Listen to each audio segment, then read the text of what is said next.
going on, Strictly Geek? I'm your host, David the Hammer Messick, and guys, we're going to be talking about Endgame. Endgame is the biggest movie of all time. It's going to be. It is going to beat you, Avatar. It is going to crush you. Anyways, the movie itself already made over $2 billion in 11 days. That is just crazy. It is shattering box office records. If you guys can't see, the movie has me pumped. I'm very excited. But today's video is going to be mainly about the MCU's trio. Endgame was literally closing the chapter from the past 22 films. It's the end of an era. That does not mean Marvel movies are gone. We already know there's going to be, like, I believe 8 other films that are already slotted for the next year, but that's opening in a new chapter. But this is all going to be about the MCU's trio being Captain America, Iron Man, and Thor. Let's go ahead and talk about Thor. My name's The Hammer. That's because Thor is my absolute favorite. I'm a huge Thor fan, and this movie was a huge shock for me. I literally saw Thor, and I'm just like, melted ice cream Thor. I didn't know what to think, guys. Like, to be honest with you, I had to see the movie a couple times. I literally had to sit and just think about it. Like, what did they just do to my favorite character? They made him fat. They just made Thor fat. Okay, I love fat people, and I'm all about you embracing whatever side you want, but Thor, the god of thunder, it's not him. But I had to sit here and think. The MCU, it's its own universe, and what's beautiful about it is that they've taken these characters and that they've been able to do different things with them. Now, I want you guys to think about this from Thor's standpoint. Thor lost his mother, he lost his father, he lost Loki, he lost his friends, he lost half his people, he lost Asgard. I will remember you. Will you remember me? And when he did what he thought he needed to do was go to Nidavellir, create Stormbreaker. I hope I pronounced that right. Anyways, get Stormbreaker, was willing to die in order to stop Thanos, and he failed. The dude failed. He went for the chest because he wanted to gloat and tell Thanos, I told you I'd kill you for that. But guess what? He failed. Well, like Rocket Raccoon says in Infinity War, a lot of people failed. There's a lot of that going around lately. But it really hit the God of Thunder really hard. And he had to sit there and he had to ponder his thoughts on everything he lost. And when he thought he could have saved the universe, he put all that weight on his shoulder and he went into a depression. So this side of Thor, as people are calling him Fat Thor, it was a whole different side. It was a whole different take on him. But what I'm starting to like about this as a character, that you can see, though I don't think this is Thor to me, it's a new Thor, and I'm learning to accept that, is that Thor's arc isn't done. And at the end of the movie, we get to see Thor go and he gets on the Guardians of the Galaxy ship. And him and Peter Quill, Star-Lord, are kind of going back and forth on who's the real captain. And he even calls it the Asgardians of the Galaxy, which is a hint towards one of the comic books. And which means we might get to see Thor in Guardians of the Galaxy 3. That would be awesome. The reason that I'm okay with this Fat Thor arc is because Chris Hemsworth's time as Thor is not done in the MCU. He's not going out like that. But they created a whole new side to him to where we can see him come back from that. How he's going to come forward from that. And we even got the special reunion when he got to talk to his mom. She tried to talk some sense into him after it didn't work with Rocket. But anyways, exciting stuff for Thor going forward. Let's go ahead and move on to Captain America. Guys, Captain America is one of my favorite superheroes of all time. I'm repping a Captain America t-shirt. Come on. I love the Man in Stripes. This movie, for me, it was very pleasing to end Captain America's time. Man, he did a phenomenal job. He stole the show. I'll be honest with you. Cap in this movie, like Infinity War was Thor's movie, this movie was Captain America and Iron Man's movie. But Captain America, man, we got to see them go back in time. Cap fight his older self, and he just sees them, and the other Cap from 2012 goes, I can do this all day. And Cap's, I know. And like these great little moments. Captain America, he's in the elevator and he just gets to go. He's going to steal the scepter and he whispers, "Hell Hydra." Like I'm just like these are great little moments of time travel of Captain America just like I don't know like Chris Evans just has owned that role since he got into it. But what really hit me hard was like when he went back in time and he saw Peggy, his love, the one he didn't get to dance with. I mean, that's been the thing. We Cap never got his dance with her. Then he had to watch her die when he came back to this time zone. And it was just not time zone, time frame. Anyways, it was just nuts to get to see, the story of Captain America because in the end he goes back and he lives out his past remaining years with Peggy. He got married. Now there's a lot of theories going around on did Cap create a new timeline or did he live in an alternate timeline?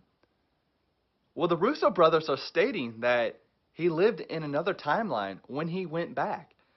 So when he jumped forward, he came back to this timeline and nothing changed. He just got to live in an alternate timeline with Peggy and get married, raise kids, and grow old.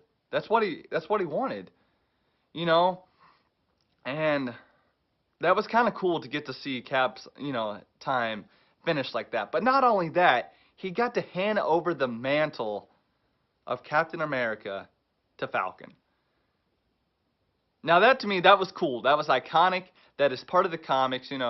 Steve Rogers ends up handing down the mantle to Captain America to Falcon. Falcon and Captain America have been super close in the comics.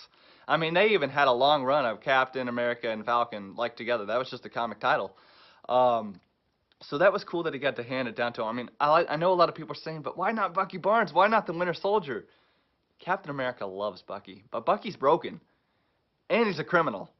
So handing over the mantle of Captain America to a broken criminal probably isn't his best bet. Sam, he's always been there. He's always been right there with Cap. Like he says, I do what he does, just slower. I love getting to see that. But on to the big man who started it all. The man who started the MCU for us, Iron Man. Just going to talk a little bit about Iron Man and what hasn't that man done for this industry? I mean, he took the MCU and he just made something so special with it. In Endgame, it starts off with, Tony's floating in space and we don't know if he's gonna make it. Him and Nebula, like he's injured, he has out of food, he runs out of water, he's trying to talk to Pepper and just letting her know that when he drifts off, it's gonna be her that he's thinking about. Captain Marvel ends up saving him, bringing him back. I'm not going to tell you every little thing that happens with Iron Man, but I am going to tell you like the special parts of Iron Man tries to move on. And he does. He tries to take that simple life, and he ends up getting like a little cabin house on the water, and he has a kid, a little girl named Morgan Stark, and she's adorable. Like, I have to just say, she's adorable. One of the best lines and things that people are repeating is, Iron Man told her, "I love you a ton," and she repeated back, "I love you 3,000." And what's cool is actually Robert Downey Jr. told us that's something that him and his kids actually say to each other. So I thought that was a special moment that was brought into the MCU. Now, Iron Man, he doesn't want to do anything. He just wants to live that life. He feels like he failed. He wants to forget about it, but he can't. It's not who he is. He ends up figuring out the time travel, and he embodies it. He brings the team back together, him and Cap, and they're just he gives Captain America that shield that Cap dropped off in Civil War when they were having their disagreement. And that was a special moment. All the fans wanted to see Iron Man and Captain America back on the screen together and being friends. So it was fantastic to get to see them working together, to get to see them being close. But man, let's go ahead and just talk about that ending. Iron Man, he's giving it everything he has. The whole did the snap, they brought people back, and Iron Man took the Infinity Stones, and he sacrificed himself. I could not think of in a better way to end Endgame than what we got. Literally, that last scene is the best thing that I've ever seen on screen in any comic book movie ever. Now, I'm not going to say Endgame is my favorite all-time superhero movie of all time. I will say I still think I like Infinity War a little better overall, but that last moment was so iconic. And in the comics, Iron Man is actually the first human to wield the Infinity Gauntlet. So it was so cool when he took those stones away from Thanos and his last line, I am Iron Man. Man, like, I don't know, that hit me hard. Getting to see Robert Downey Jr. just embody this role and willing to sacrifice his life in order to save everyone. Because if you guys remember back to Avengers 1, Captain America told Iron Man, I saw the footage, you're not the man to sacrifice. You're not the man. You're a showboater. You do this for yourself. And Iron Man ended up showing everybody that he was willing to sacrifice everything to save the day. And what else is cool about that, talking a little bit, we'll talk about Captain America just for a second, is that Iron Man told Captain America, there's nothing special about you. Everything about you came out of a bottle. Captain America, in the comics, has been worthy of wielding Mjolnir, Thor's hammer. And he proved that in this movie. Man, I can't, that last ending scene. Iron Man sacrificing everything, wielding the Infinity Gauntlet to save the day. Captain America being worthy to wield Mjolnir and go toe-to-toe with Thanos. It was just beautiful. So what's next? What is next for the MCU? Iron Man's part is done. Captain America's part is done.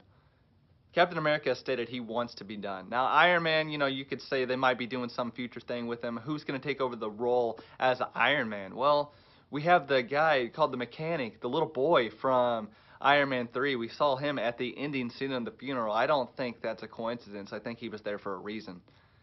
But not only that, we got Rescue, Pepper Potts, and we still got War Machine out there. So, I mean, that we could have any of that going forward. Captain America, it's now Sam Wilson. The Falcon's going to be taking on the role as Falcon. And what's cool is Bucky and Falcon are actually getting a show on Disney Plus come this November. Thor, the God of Thunder, hopefully we get to see him in Thor 4 with some more Tessa Thompson and with the Guardians of the Galaxy in Volume 3. Guys, if you haven't seen Endgame, go watch it. If I spoiled it for you, I warned you at the beginning of the film. Come on, guys. For more geeky content, go ahead and go follow us at Strictly Geek and become home of the Geek Elite.